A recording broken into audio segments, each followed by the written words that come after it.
Hi guys, today in this video we're going to be looking at how to tackle the literature review in a two-step how-to guide. So here's a little table of contents that's going to talk about what we're going to cover in this video. We're going to cover the two steps, and step one is to ask the important questions. So when you're looking at your literature review, you want to think about what, where, when, who, and how. And then step two is to separate by subtitles in your literature review. So I'll talk a little bit about why we should use subtitles, what type of subtitles we should use, and how those can help you to organize your thoughts. And then I also have a section on some helpful tips. So what else should you know when you're tackling your literature review? And finally, some words of encouragement because you all have got this and are going to do great. So step one is asking the important questions. So the what, who, when, where, and how. So when beginning to write your literature review, you want to start by tackling these three questions. These are some of the most vital parts of the literature review and of the research proposal itself, so it's really important that you include them. These include the research question itself. So what does your group's research hope to examine? The hypothesis, what do you believe will be the outcome? And then the purpose statement. And the purpose statement encapsulates the who, what, where, when, and how. So elaborating on the purpose statement a little bit, you want to talk first about who. So who is impacted by this specific public health issue? Is it children? Is it families? Is it women? It's really important to kind of highlight that population because you want to know who you're focusing on. Next is where. So where is this occurring and where is the study located? Is it within a particular city? Is it statewide? You want to be very specific about this so that we know exactly what population you're pulling from and where that's coming from. Then you want to think about when. So what is the study time period? And it's really important to think about what years this might take place in, and to be realistic in talking about how long your study is going to be and when it's going to happen. Then you have the what. So what are the exposures that are being investigated within your research proposal?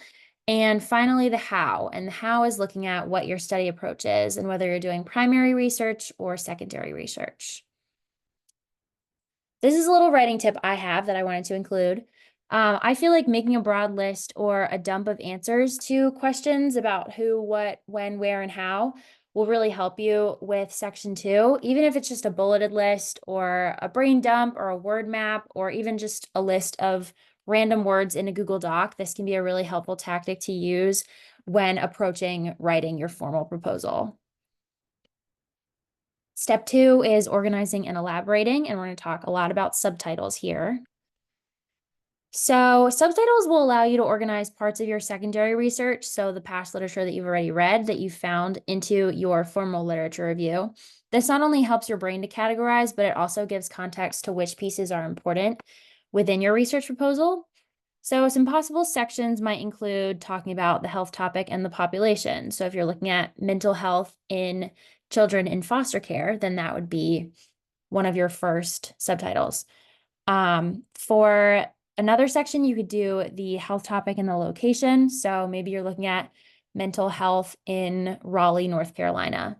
That would be another subtitle. Then you're going to make sure that you include the limitations in the literature as one of your subtitles as well, and the gaps in the literature. And it's very important to make sure that you have both the limitations and the gaps in separate subtitles because they are very different, even though they might sound the same to begin with. So these are the first two. The health topic and the population, like I said, is looking at who is impacted, what is the health issue at stake, what is the definition of that issue, what is the history, and how did this issue come to be?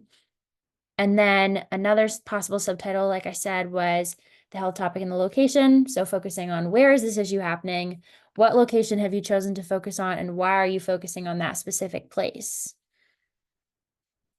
Then you have the limitations in the literature. When you're approaching this, you want to think about what types of barriers may have been present within past studies or within past research that you read.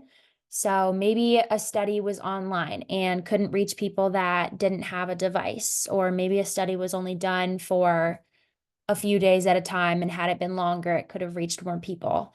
Things like that you'll talk about in your limitations section.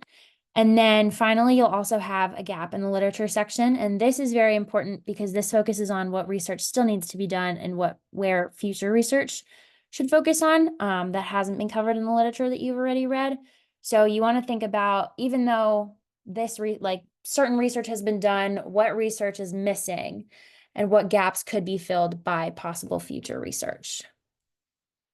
And then this is just a little reminder that these are just ideas and just options to outline. So you should definitely section it off based on what you think is most important and what fits your research the best. You can use your best judgment to organize it in a way that works best for your group, but just remember that the gaps and the limitations are both required for the literature review itself. And then this is just a little section about some other helpful tips about what you should know. Not all sources are going to need to fit perfectly into your topic. You're allowed to take bits and pieces from each source that align best with definitions or background information that you need. So if you're looking at, for example, I'll use mental health again. If you're looking at mental health and there's an article that defines a mental health issue that you want to focus on, you can use that without feeling like the whole article needs to fit directly into your research proposal. And it's really important and really helpful to note the methods of each research, or not each research, each piece of literature that you're looking at.